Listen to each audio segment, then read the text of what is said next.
Hello everybody, welcome back to the workshop. So in this video I want to take and show you how you can turn any hammer that you have into a top tool.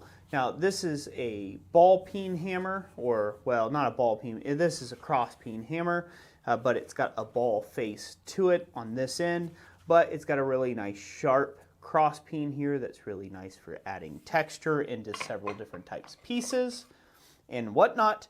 Here is a much larger cross peen that's got a nice big 3/8 inch round radius on it. Really nice for spreading stuff. Again, nice big broad face, just a standard 3-pound cross peen hammer. And then here is a ball peen hammer that I have that is again just a standard ball peen, 16 ounce, 16, 18 ounce ball peen, anything will work. So how do we turn these into top tools? Well, we need a fourth hammer, or whatever that is along the line, how many hammers you have with different shaped peens. We need a soft face hammer. This is just a chunk of mild steel that I ended up taking and slot punching and drifting a hole through. You don't even need that. You could just drill a hole through a chunk of mild steel and then kind of drift it out ovular shaped, if you will. Drill a 1-inch hole through it and then just drift it oval, and then that'll fit most standard off-the-shelf hammer handles. But I'm going to show you how effective that this can actually be. So I've got a piece of material here in the fire. Without further ado, I'm going to bring this out. And we're going to go with the ball peen first because that's going to be the most striking. Haha. And we're just going to use that to take it hammer straight down to create an element right on the end of this bar. Maybe this is a rivet depression for a rivet set tool or something like that. And hopefully you all can see that just like so. So there you go, you can see that. Now I can go instantly from that. I haven't made any top tools yet.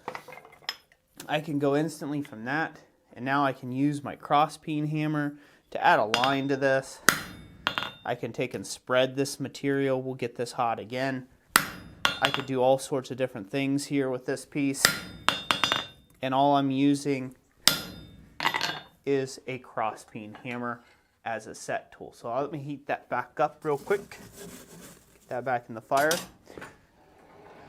So if you've noticed, I haven't went and invested in a bunch of tooling. These are just, you can go buy hammers like this, cross peen hammers. Sometimes you can find old splitting mauls. Let me grab one that I got as a sledgehammer here. I would suggest something smaller. Sometimes you can find straight peen hammers at garage sales, things like that. And you could just dress the ends to different shapes. And so this way you can use that as a top tool. Now let me be very clear. What you do not want to do is take a forging hammer and hit it against another forging hammer. Those high carbon steel faces can become quite explosive. You can cause a fracture or a chip to take and shoot out and end up hitting you in the thigh or the groin and causing you to bleed out. So definitely don't want to do that. So I'm just going to continue this here. We're going to just keep heating this up. It's almost hot again, and I'll show you a little bit more work. We'll take and fuller that out just a bit more with that one, and then we'll switch it up again, and we'll just use this much narrower cross peen. Main point of this video is just to show you that you don't need a bunch of elaborate and fancy tooling. You can get a lot of work done with just off the store tooling. It's really not hard to do so. You can shape these peens any way you want. They already come pre-hardened and tempered, so as a beginner you don't even have to worry about that, which makes that nice. They come pre-hardened and tempered, so you won't have to worry about that. You could do all sorts of different stuff with this type of tooling. You can buy all sorts of weird shaped hammers, maybe even stuff that you wouldn't even think are used for blacksmithing, maybe something used in auto body, you know, auto body hammers. Sky's the limit, really. So this is how effective something like a soft face hammer can be. So there you have it. Pretty simple. We just did a little funny little deal here. It's nothing special. This was just more or less to show this. The last thing that I can leave you with is some people say, yeah, that must be nice, Roy, but I don't have the abilities or the capabilities of drifting a big hammer head like that to act as my soft face hammer. And what you can do in that instance is you can actually buy yourself a 3-pound hammer like this, knock the hammer handle out of it, and just go throw it in a campfire. Or leave the hammer handle in it if you want, and then just throw it in a campfire that's all nice ablaze. Or take and throw it in your forge for a little bit.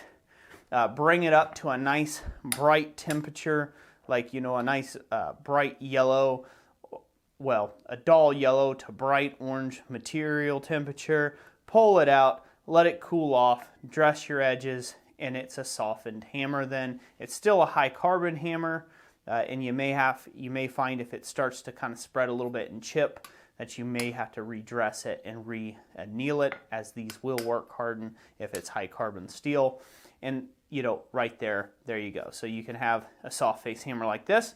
I will suggest not to do a soft face hammer out of a cross peen, because you only get one hammer face.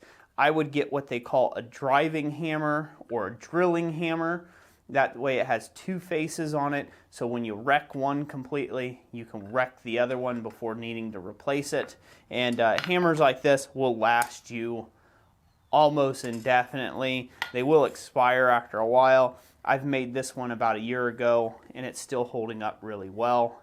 And it's just a piece of mild steel. So, anyways, that's it for today. I hope you enjoyed this video. If you did, hit that like button. Leave me a comment down below of what you thought.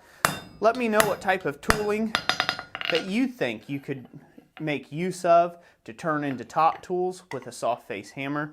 I love to hear from you. If you like to support what we do here on Christ Center Ironworks, just share this video around with your friends. Without further ado, I'm going to get back to forging. God bless you, and we'll catch you on the next one.